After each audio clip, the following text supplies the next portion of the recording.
Hey guys, I'm Rita, and in this episode I will show you how you can issue sales invoices or create customer invoices on Gekko accounting software.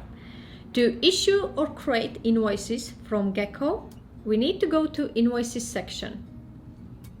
From here, click on button New. We need to select the customer, so I have Liz, and also we can choose a different currency if we wish to.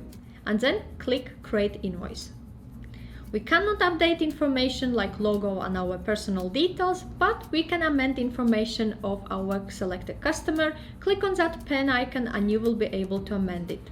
Likewise with invoice number, and if you need to reference particular information, you can type in details there. Otherwise, leave blank. Don't forget to click Save after every section you are doing changes to. Add the quantity. Type in description,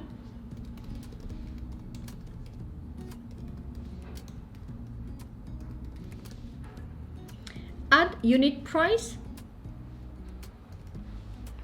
and also you can change the tax rate. So for example, applying which tax rate is applied to this particular service line. You can add multiple lines, type in details in next one, and then third one line will be provided if you need to add more details.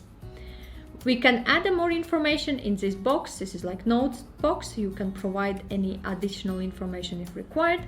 And then we can save as a draft or save invoice and send.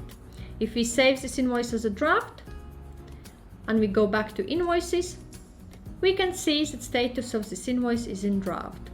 If you click on three dots, we can send this invoice by clicking on send invoice from here. Make sure that you have added an email address. And we can send an invoice, or if it's been printed and distributed in different ways, we can mark as sent without actually sending from Gekko accounting software system. Now invoice has been sent. In this episode, I showed you how you can create sales invoices or customer invoices on Gekko accounting software. If you have any questions or require any further advice, feel free to reach out to me. Also, I have shared the links in the description section below to my Gekko tutorial and review episodes. If you have not seen those yet, check them out.